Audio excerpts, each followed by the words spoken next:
Hello friends, అందరూ ఎలా ఉన్నారండి? వెల్కమ్ టు చాణక్యాస్ నీతి. జీవితంలో ఈ విషయాలని బాగా గుర్తుపెట్టుకోండి. తల్లిదండ్రులందరికీ కూడా ఒక ముఖ్య విషయం, మార్కులు ర్యాంకులు మాత్రమే జీవితం కాదు. పలానా వారికి అన్ని మార్కులు వచ్చాయి, నీతోటి వాళ్ళకి అంత ర్యాంక్ వచ్చింది, అంత ఖర్చు పెట్టి చదివిస్తే నీకు ఇన్ని మార్కులు వచ్చాయా అంటూ పిల్లలతో అనొద్దు. ఏమో ఎవరిలో ఏ మహత్యముందో, ఇప్పుడు తక్కువ మార్కులు వచ్చినా వాళ్లే రేపు ఎంతో గొప్పవారు కావచ్చు. ఈ సమయము పిల్లలకి స్నేహితులుగా మార్గనిర్దేశకులుగా ఉండాల్సింది మీరే.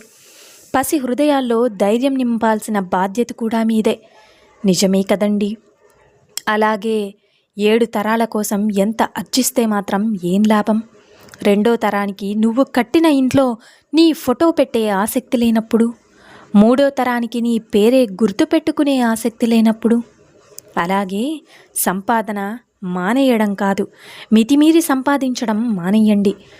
అలాగే ఇది ఉత్తమమని తెలుసుకోండి. అరవని కుక్కలుండవు, విమర్శనిచ్చని నోరు ఉండదు, ఈ రెండూ లేని ఊరే ఉండదు. మన పని మనం చేసుకుంటూ పోవడమే. అర్థమైంది కదండి?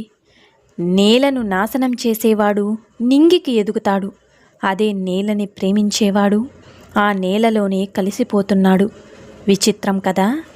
అలాగే ఇంట్లో ఖర్చు విలువ తెలియకుండా భార్యని, కష్టం విలువ తెలియకుండా కొడుకుని, బంధాలు విలువ తెలియకుండా కూతుర్ని ఎంత ప్రేమగా పెంచినా బాధ్యత లేని ఒక వంశాన్ని సమాజానికి ఇచ్చినట్టే అవుతుంది. గుర్తుపెట్టుకోండి. అలాగే ఒక్క విషయం, ఎప్పుడైతే నువ్వు ఈ క్షణం ఉన్నది ఉన్నట్లుగా స్వీకరిస్తావో అప్పుడు బాధ మరియు అంతర్యుద్ధం ఆగిపోతుంది. జీవితంలో ఆహ్లాదం పెరగడమే కాక సులభం అవ్వడం కూడా మొదలవుతుంది. మనిషి శరీరాన్ని ధరించినప్పుడు సాక్షాత్తు భగవంతుడైనా సరే బాధల్ని అనుభవించి తీరాల్సిందే. నిజమే కదండి? అందుకే దృష్టి బాధలపై ఉంచకుండా పరిష్కారంపై ఉంచు.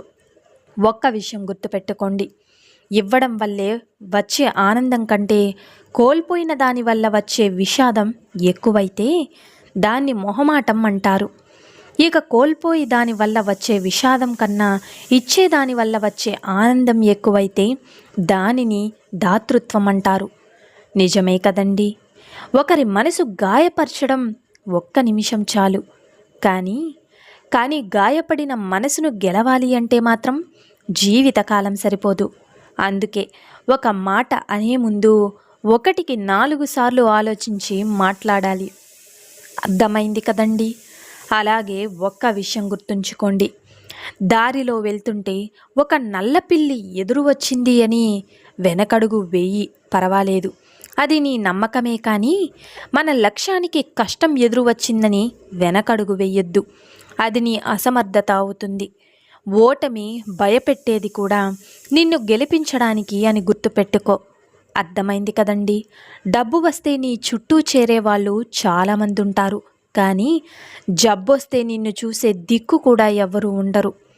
అలాగే ఖర్చు పెట్టినంత సులువుగా సంపాదించలేవు. కాబట్టి నీకోసం ఎంతైతే దాచుకోవాలనుకుంటావో అంతే దాచుకో. దుర్మార్గుడితో స్నేహం పనికిరాదు, విరోధం కూడా పనికిరాదు. ఉదాసీనంగా ఉండడం నేర్చుకోవాలి. నిప్పును పట్టుకుంటే కాలుతుంది, పోనీ చల్లారిన తరువాత పట్టుకున్నా సరే మస అంటుకుంటుంది. దుర్మార్గుడితో పరిచయం కూడా అంతే. నిజమే కదండి? మన ఎదురుగా మాట్లాడేవాడు స్నేహితుడు, నలుగురిలో విమర్శించేవాడు శత్రువు, మన లేనప్పుడు మాట్లాడేవాడు ద్రోహి, సాయం చేసేవాడు మిత్రుడు, మంచి మాటలు చెప్పేవాడు గురువు, నీతిగా బ్రతికేవాడే మనిషి. ఇక నాకు తెలిసిన జీవితంలో నటన మాత్రమే కనిపిస్తుంది. ఎవరి అవసరాలు వారివి, ఎవరి స్వార్థాలు వారివి. అవి తీర్చడానికి ఒక మనసుండాలి, అంతేకాని ఆ మనిషికి విలువ ఇవ్వరు. నటించే మనుషుల మధ్య ఆట బొమ్మ ఉండిపోవడం కన్నా, ఆ బొమ్మలా ఉండిపోవడం కన్నా ఒంటరిగా మిగలడం ఎంతో ఉత్తమం. ఇక అతిథి ఇంటికి వస్తున్నాడని తెలిసిన వెంటనే ఇల్లు సర్ది శుభ్రంగా ఉంచుతాం. అలాంటిది భగవంతుని మన మనసులో ఉంచుకోవాలంటే మన మనసు ఎంత శుభ్రంగా ఉండాలి? ఒక్కసారి గుర్తుంచుకోండి. నిన్ను తక్కువ చేసి మాట్లాడినప్పుడు మౌనంగా ఉండడం, తిట్టినప్పుడు కోపాన్ని చూపించకుండా ఉండడం, పొగిడినప్పుడు గర్వంతో విర్రవీయకుండా ఉండడం నేర్చుకో.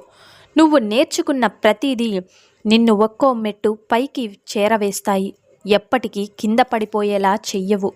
ఇక పైవారితో గౌరవంగా, సాటివారితో స్నేహంగా మెలగడం కాదు, తనకన్నా తక్కువ వారితో మెలిగే తీరే వ్యక్తిత్వానికే అర్థం పడుతుంది.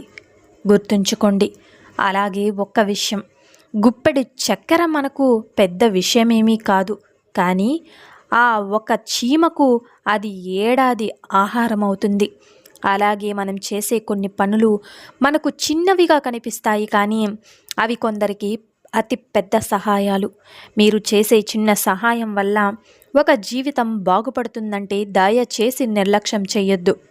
ఇక ఎవరు ఏది ఇచ్చినా మనస్ఫూర్తిగా స్వీకరిస్తా, ఇచ్చిన వారి మనసులో దాచుకుంటా. ఎవరికైనా సరే వారికి వడ్డీతో సహా ఇవ్వాలి కదా. అది సహాయమైనా, ప్రేమైనా సరే, బాధైనా సరే, నమ్మక ద్రోహమైనా సరే, ఏది కూడా ఉంచుకోకూడదు. గుర్తుపెట్టుకోండి. ఇక ఓటమి లేని వారికి అనుభవం రాదు, అనుభవం లేని వాడికి జ్ఞానం రాదు. గెలిచినప్పుడు గెలుపుని స్వీకరించు, ఓడినప్పుడు పాఠాన్ని నేర్చుకో. ఎలా నిలదొక్కుకోవాలనేది నువ్వే తేల్చుకో. చర్య విత్తనమైతే సంకల్పం ఎరువు. ప్రతిరోజు నీళ్లు పోయడం అలవాటు మనకు పెద్దదైతే ఆ చెట్టే క్యారెక్టర్. అది గెలుపు అనే ఫలాన్ని, సంతృప్తి అనే ఫలితాన్ని ఇస్తుందని అర్థం చేసుకోండి.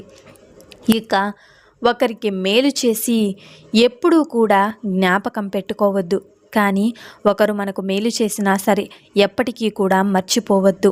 మనసులో ఎన్నో అనేసుకుంటాం, ఎదురుపడితే అడిగి కడిగేయాలని. తీరా ఎదురుపడ్డాక ఏమీ ఉండదు.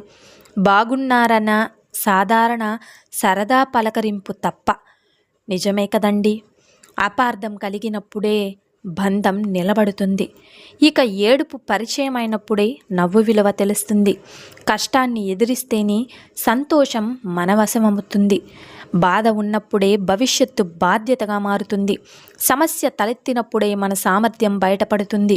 చిరునవ్వుతో సమస్యలు ఎదిరించు, ప్రేమగా పరిష్కరించు. ఇక జనం ఎంత సులభంగా మనల్ని పొగుడుతారంటే అంతే సులభంగా నిందిస్తారు కూడా. కాబట్టి నింద పొగడ్తలను పట్టించుకోకుండా మామూలుగా జీవించడానికి ప్రయత్నించు.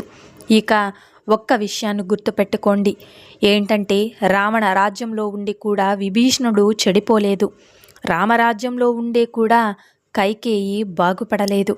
అందుకే మనం ఎక్కడున్నామనేది ముఖ్యం కాదు, మన స్వభావం ఎలా ఉన్నది ఉంచుకున్నామన్నదే ముఖ్యం. మనిషికి దీపం అన్నా కావాలి, లేదా అద్దమన్నా కావాలి. ఒక్కటి వెలుగునిస్తుంది, మరొకటి దారిని ప్రతిబింబిస్తుంది. ప్రతివారు దీపం లేక కాలిపోవచ్చు, ఇక అద్దంలా కాగలరు. మనకు తెలిసిన జ్ఞానాన్ని మరొకరికి పంచడమే జీవితం అంటే. ఇక సంపాదించడం అంటే కేవలం డబ్బే కాదు, మనుషుల విలువ కూడా సంపాదించాలి.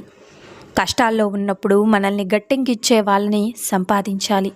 బాధల్లో ఉన్నప్పుడు ధైర్యాన్ని నింపే వాళ్ళని సంపాదించాలి. అర్థమైంది కదండి. అలాగే ఒక్క విషయం గుర్తుపెట్టుకోండి, మిమ్మల్ని చూసి ఇష్టపడే అమ్మాయి తప్పకుండా ఈ రెండు పనులు కూడా చేస్తూ ఉంటుంది. ఇక ఒకటి, మిమ్మల్ని చూసి సిగ్గుపడుతూ ఉంటుంది. రెండవది, మీరు ఆమెను చూస్తున్నారో లేదో అని గమనిస్తూ ఉంటుంది. నిజమే కదండి. అర్థమైంది కదా. సో చూశారు కదండి ఇవాల్టి వీడియో. ఈ వీడియో మీకు నచ్చిందని అనుకుంటున్నాను. నచ్చితే చిన్న లైక్ చేయండి. అలాగే మన ఛానల్ ఎవరైనా స్టార్టింగ్ చూస్తుంటే సబ్స్క్రైబ్ చేసుకోవడం మర్చిపోద్దండి. ఇలాంటి చాణక్య నీతి మరిన్ని మోటివేషనల్ వీడియోస్ మీకు నోటిఫికేషన్ రూపంలో రావాలంటే పక్కనున్న బెల్ సింబల్ని క్లిక్ చేయండి. అలా చేస్తే నేను పెట్టే ప్రతి వీడియో మీకు నోటిఫికేషన్ రూపంలో అయితే వచ్చేస్తుంది. So thank you for watching friends. రేపటి వీడియోలో చాణక్యులు గారు ఏ మంచి మాటలను, ఏ మంచి సూక్తులను మనకి చెప్పబోతున్నారన్నది మనం రేపటి వీడియోలో అయితే తెలుసుకుందాం.